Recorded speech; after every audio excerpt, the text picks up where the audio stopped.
Di dalam ayat 15 sampai 16, di dalam Wahyu pasal 3 ini, aku tahu segala pekerjaanmu, engkau tidak dingin dan tidak panas.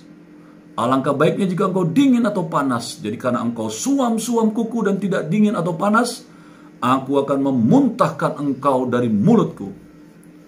Inilah teguran yang sangat keras bagi jemaat Laodikia.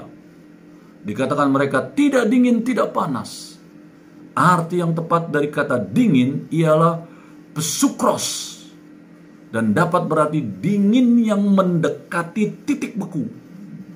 Sedangkan kata panas ialah sestos, artinya panas pada titik didih, saudara.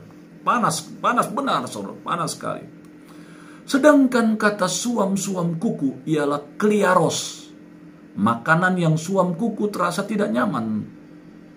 Saudara, kalau makanan panas-panas enak dimakannya, saudara. Ya coba saudara makan sup, makan mie, itu kalau lagi panas-panas sedap. Saudara. Minum kopi, minum susu yang panas-panas enak sekali. Ya kalau anget-anget gitu suam rasanya, ya. Nah seperti itu pengertiannya, saudara. Salah satu sikap yang dikutuk oleh Kristus yang bangkit ialah ketidakpedulian atau sikap acuh tak acuh, saudara. Dari semua hal, ketidakpedulian adalah hal yang paling sulit diperangi, saudara. Ya, ketidakpedulian. Masalah di dalam pemberitaan Injil, ya, masa kini bukanlah permusuhan terhadap kekristenan. Malah akan lebih baik kita ada permusuhan. Karena ada permusuhan maka kita akhirnya menjadi panas, menjadi greget, saudara, untuk memberitakan nama Tuhan. Tapi kalau kita nggak ada yang saudara mencaci kita, memaki kita, memerangi kita, kita tenang-tenang saja. Akhirnya kita tidak lagi memberitakan nama baik. Dan ibadah yang kita jalankan pun akhirnya suam. Karena kita datang sekedar ibadah tok. Tidak ada lagi kerinduan untuk menyenangkan dia. Karena kesukaan Tuhan adalah Matius 28 ayat 19 sampai 20. Itu yang Tuhan perintahkan. Itu yang membuat saudara bisa jadi membara. Karena Tuhan juga janjikan waktu engkau melakukan Matius 28 ayat 19 dan 20. Jadikanlah semua bangsa muridku dan baptislah mereka dalam nama Bapa dan Anak dan Roh Kudus. Kata Tuhan, maka aku akan menginikan saudara dan saya, saudara, sampai pada kesudahan alam. Wah, Tuhan menyertai kita, gitu ya. Dia menyertai kita sampai pada kesudahan alam. Kalau saudara sudah diajar, saudara sudah percaya sebagai Tuhan Juru Selamat, saudara tahu dia adalah Tuhan, beritahukan kepada orang yang belum tahu bahwa Yesus adalah Tuhan. Mereka mau terima atau tidak, bukan urusan kita. Urusan kita memberitahukan bahwa Tuhanku adalah Yesus. Juru Selamatku adalah Yesus. Kamu berdosa, untuk kamu diselamatkan, kamu harus terima Yesus. Kita harus berani memperkatakan demikian dengan roh yang menyala-nyala, dengan tidak takut dan gentar. Karena kita percaya dia sumber keselamatan kita. Adakah itu saudara-saudara hari-hari ini lakukan? Atau saudara sudah suam-suam? Sehingga Tuhan katakan, aku muntahkan engkau. Karena suam-suam hidup kita. Gak ada manfaat apa-apa. Suam-suam. Kalau panas itu membawa dampak. Orang kepanasan akan kaget. Kalau dingin yang dingin, saudara, orang kedingin ketak kaget. Dan akibatnya melakukan sesuatu. Untuk supaya panas itu tidak menerpa mereka terus menerus. Atau dingin yang berlebihan, ya siapkan selimut, tenda, dan sebagainya, bergerak terus. Tanpa sadar banyak menghasilkan sesuatu. Demikian juga dalam kekristenan. Kalau kita tidak panas, tidak dingin, saudara, kita tidak bisa menghasilkan jiwa-jiwa. Kita akan banyak tidur secara rohani. Ketidakpedulian ini hanya dapat diubah, saudara, dengan memperlihatkan secara nyata bahwa kekristenan adalah suatu daya, power yang dapat membuat hidup kuat. Dan suatu anugerah yang dapat membuat hidup itu menjadi indah. Satu-satunya sikap yang tidak mungkin diajukan terhadap kekristenan adalah sikap netral. Kita anak Tuhan tidak bisa netral terhadap dosa. Dosa adalah dosa. Saudara benar mendengar hari-hari ini tentang perceraian yang dikatakan suami istri yang sudah berpisah masing-masing dengan pasangan karena anak mereka sepertinya baik-baik saja. Tidak alkitabiah. Bertobat. Firman Allah mengatakan perceraian adalah yang dibenci oleh Tuhan. Jangan lagi dengan dalih-dalih, kita nggak tahu persoalan dan sebagainya, nggak ada urusan. Waktu kamu dibawa ke gereja untuk dinikahkan? Bukankah engkau sudah diingatkan? Udah diajarkan? Sudah ada pendidikannya? Sebuah rumah tangga seperti apa? Saya nggak tahu kalau kamu nikah di sebuah gereja yang tidak ada bimbingan pernikahannya. Saya nggak tahu. Tapi kami gereja membuat sebuah statement untuk sebuah pernikahan. Sekian bulan saudara ada bimbingan pernikahan. Supaya engkau tahu arti pernikahan. Apa itu pria, apa itu wanita, apa itu kesatuan hati, apa itu keluarga besar dari pria, keluarga besar wanita, apa itu keuangan, bagaimana mengatur dan mengelolanya, bagaimana bisa saling mengasihi, apa itu yang namanya seks, dan sebagainya. Dididik dengan baik. Sehingga tidak ada kata ke depan setelah menikah kamu bercerai hanya gara-gara persoalan uang dan sebagainya. Tidak semudah itu. Makanya menikahlah dengan cara yang benar. Jangan cara-cara yang instan yang saudara tidak dididik tentang kebenaran dalam sebuah pernikahan.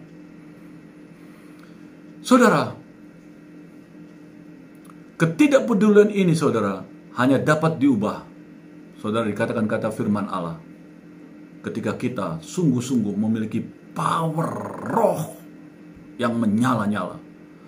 Satu-satunya sikap yang saudara kita harus mengerti, ya ini jelas, kita tidak boleh saudara netral. Perceraian adalah dosa, titik. Kalau kamu masih mau mempertanyakan soal pernikahan, tanya kepada kami hamba-hamba Tuhan. Kami akan jelaskan kebenarannya. Ya saudara, jangan cari dengan cara-cara yang lain, atau saudara membenarkan dengan pemikiranmu yang sederhana tentang sebuah pernikahan. Kekristenan tidak mengajarkan kesederhanaan dalam kekristenan. Segala sesuatu yang kudus tidak bisa dibuat netral, dibuat abu-abu. Tidak bisa. Dosa adalah dosa waktu kita melanggar firman. Bertobat. Ini bukan kehilangan keselamatan, saudara. Tetapi kehilangan pelayanan yang efektif akibat kita tidak menggampangkan prinsip kekristenan, saudara. Ini yang harus dimengerti.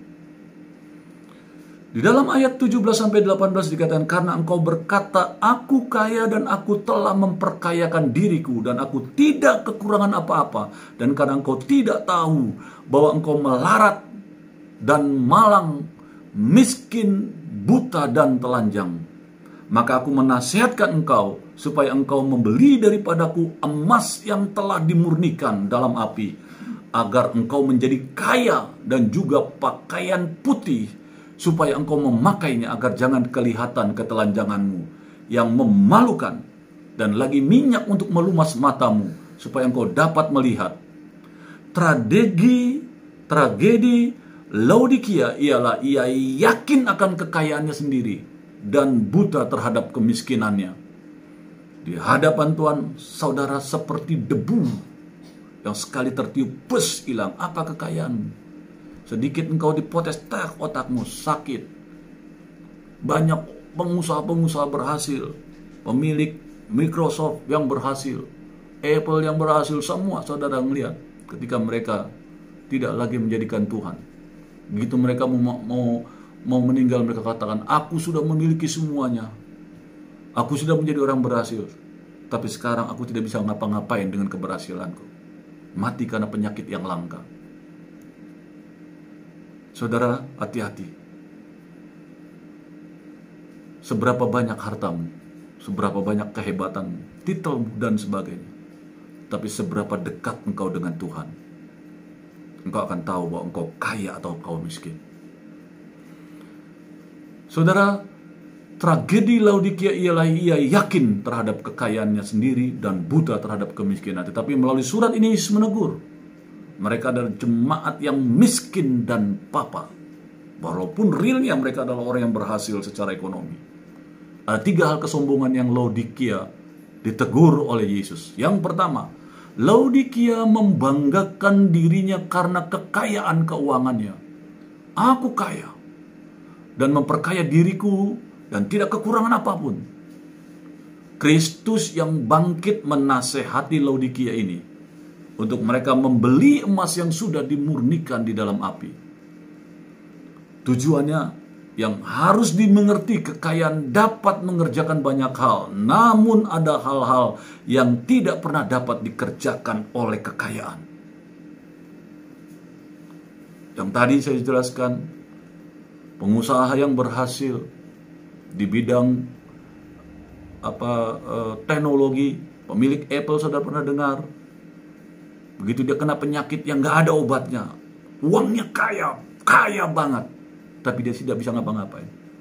Dalam kekayaan tinggi-tingginya, puncak-puncaknya, dia sakit dan tidak bisa disembuhkan.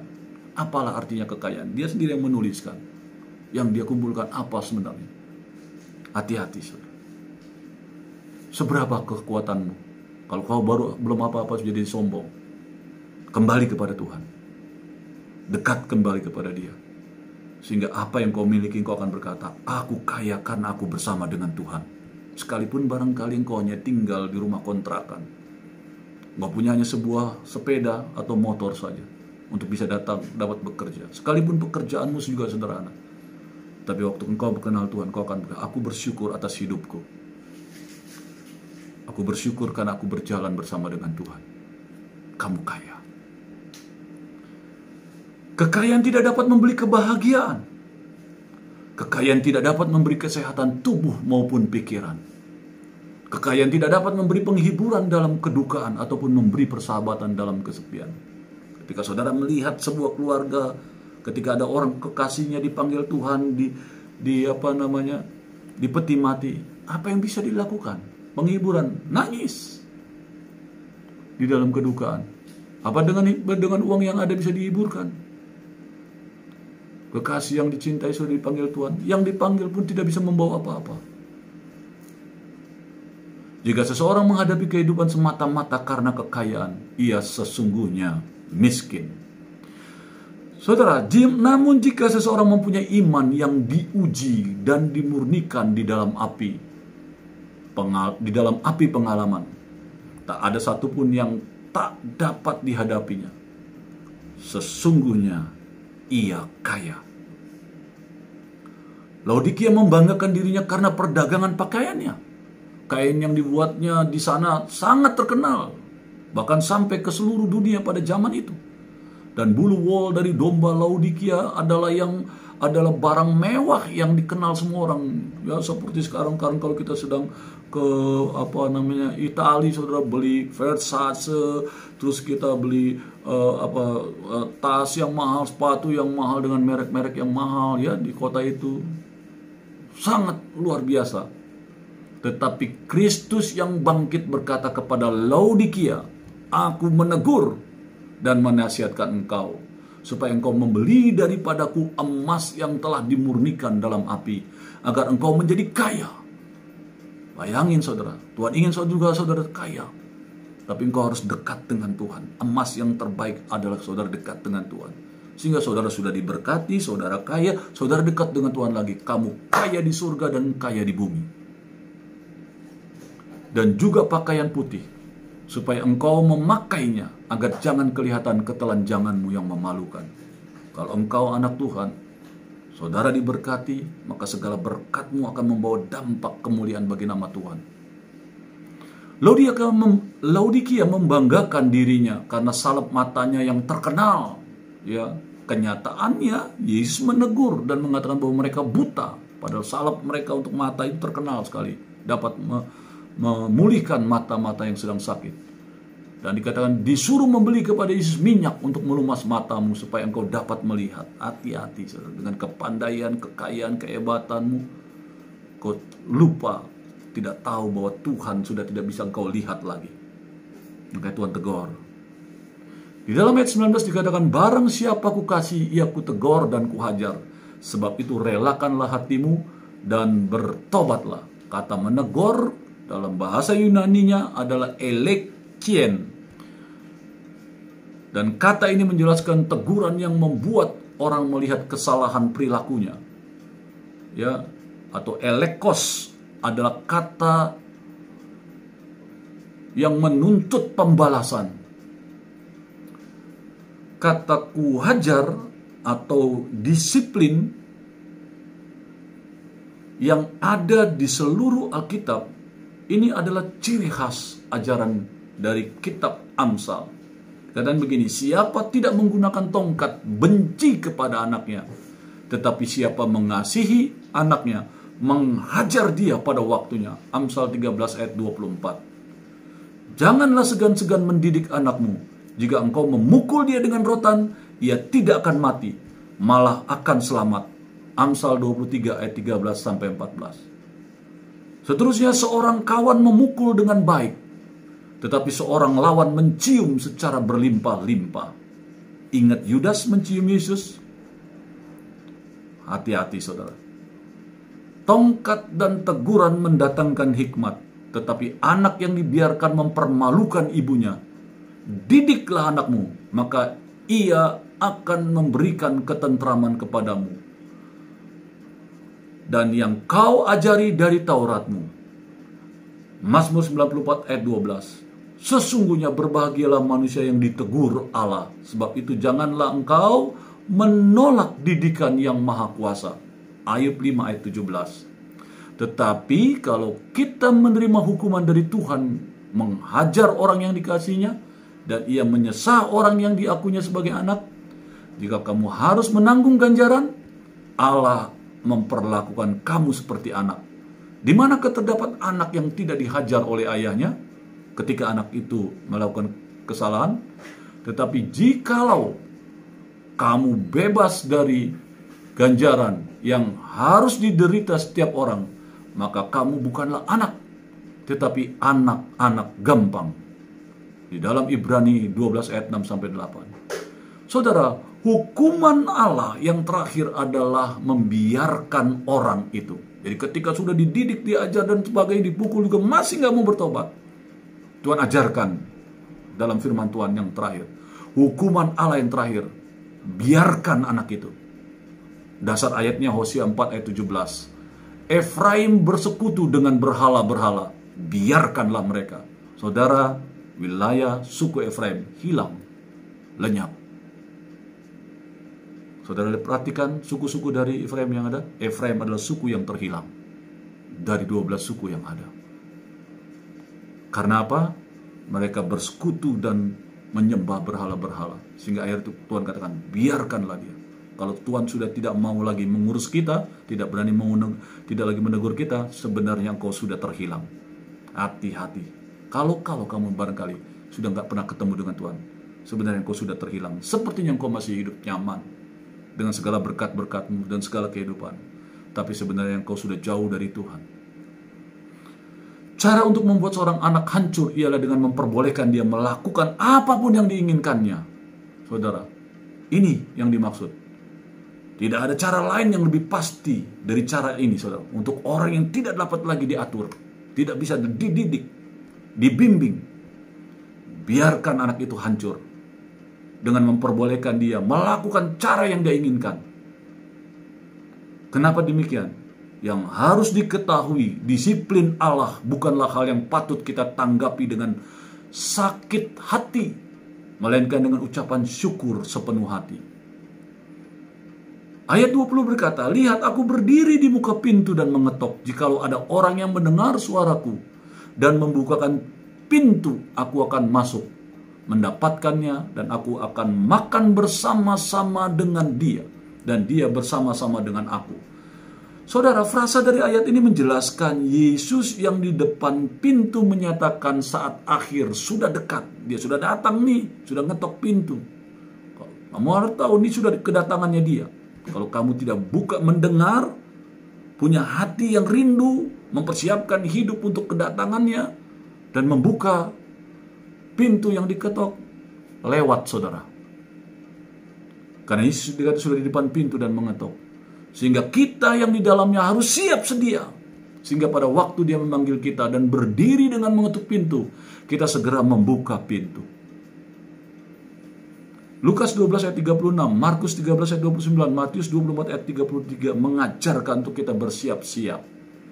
Dari kata ia berdiri di depan pintu itu menunjukkan fakta baru bahwa kekristenan ada di dalam dunia adalah pengertian bahwa Allah adalah pencari manusia. Jadi Allah yang mendatangi manusia untuk Tuhan bawa pada kekekalannya yang indah, yaitu sorgawi. Tidak ada agama lain yang mempunyai visi mengenai Allah yang mencari manusia. Di dalam kekristenan, Allah menjadi manusia, mencari manusia, membawa manusia kembali kepada kekekalan. gambaran kekristenan yang tidak ada di agama manapun juga. Yang Allahnya lah yang turun mencari manusia dan menemuinya. Tidak ada. Allah tidak jauh karena dia imanen, dia Immanuel, Allah menyertai saudara dan saya. Betapa kasihnya dia. Inilah pengajaran kekristenan, saudara. Tidak ada ajaran yang mengajarkan Allahnya mau mendekat, mau membawa manusia kembali kepadanya, si empunya pencipta manusia itu. Kekristenan mengajarkan hal yang indah ini.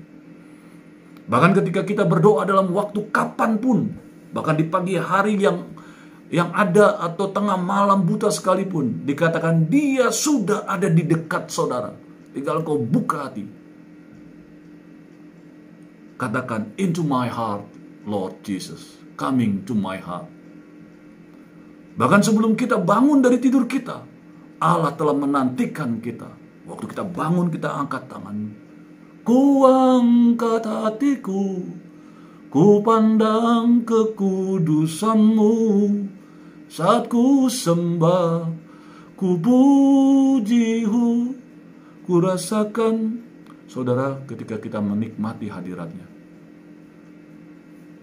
dalam kita bangun pagi hari, kita bersyukur, Engkau baik Tuhan. Sertai aku sepanjang hari dalam kehidupanku. Maka pekerjaanmu, usahamu, pendidikanmu, apa saja, dalam penyertaan Tuhan, kata firman, kamu akan cakap melakukan segala perkara ketika engkau bersama dengan Tuhan.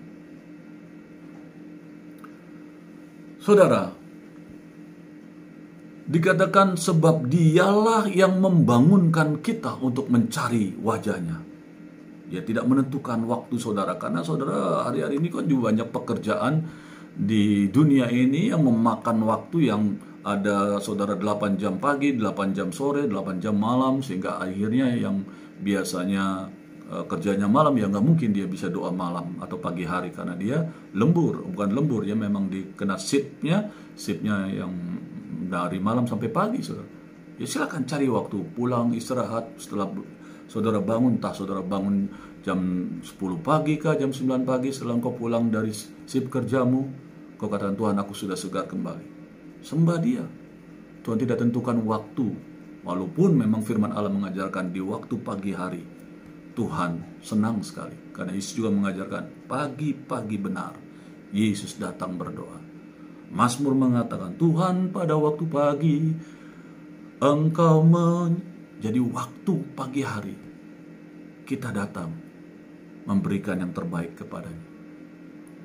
Kata makan, saudara, aku akan masuk mendapatkannya dan aku akan makan bersama-sama dengan dia. Waktu saudara mendengar, saudara membuka pintu, dikatakan dia akan masuk. Dan dikatakan Tuhan mau makan bersama-sama dengan saudara. Artinya saudara pasti diberkati.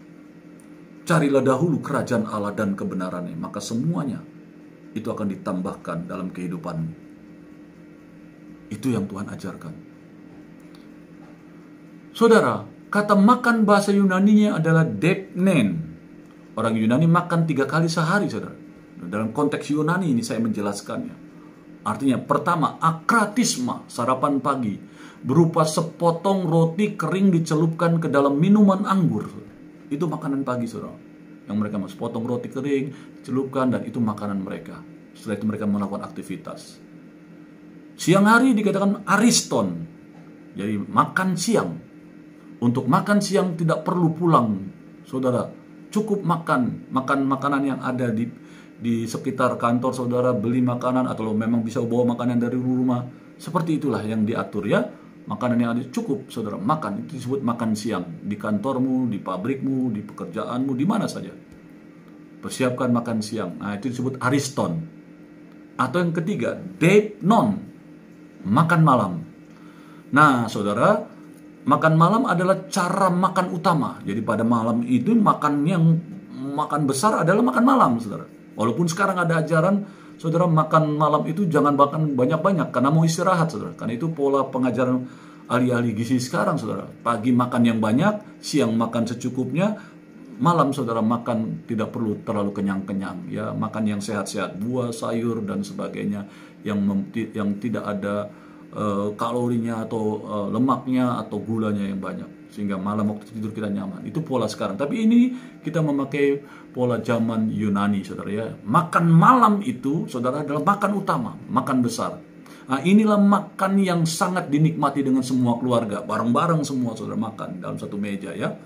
Ya, itu yang disebut makan malam. Jadi depnon seperti inilah yang dilakukan Kristus. Jadi kata depnon, inilah makan malam, inilah yang dilakukan Kristus bersama orang yang mau mendengar ketukannya dan membukakan pintu, maka Yesus akan masuk dan makan bersama-sama dengan tuan rumahnya. Saudara, Yesus memang mengetuk pintu, tetapi kalau orang yang di dalam tidak membukakan pintu dan menyuruhnya masuk, Yesus tidak akan memaksa untuk masuk. Karena itu hak prerogatif si manusia itu. Free will yang diberikan Tuhan. Tetapi akan menyedihkan ketika itu menjadi dasar untuk tidak menerima dan menolak Yesus untuk masuk ketika kita mendengar dia mengetuk pintu hati kita. Mari buka pintu hatimu. Dengarkan kebenaran firman hari ini. Kalau engkau hari-hari ini telah jauh dari Tuhan, pintumu tertutup untuk Tuhan, kau katakan, Tuhan, masuklah. Aku hendak mendengar engkau melalui firman Tuhan hari ini. Kau telah mengetuk hatiku untuk aku kembali bersekutu dengan engkau. Rajin baca firman Tuhan, rajin berdoa, makan, minum, tidur, dan sebagainya, berdoalah. Bekerja, berdoalah. Beraktivitas, berdoalah. Terlebih indah, kau boleh beribadah dalam persekutuan dengan anak-anak Tuhan yang lain dalam sebuah gereja yang ada. Jangan di rumah. Persekutuan itu bagian perintah dari Tuhan. Terakhir, ayat 20-21 adalah jawaban kebaikan Tuhan. Barang siapa menang, ia akan kududukan bersama-sama dengan aku di atas takhtaku, sebagaimana aku pun telah menang dan duduk bersama-sama dengan Bapakku di atas takhtanya.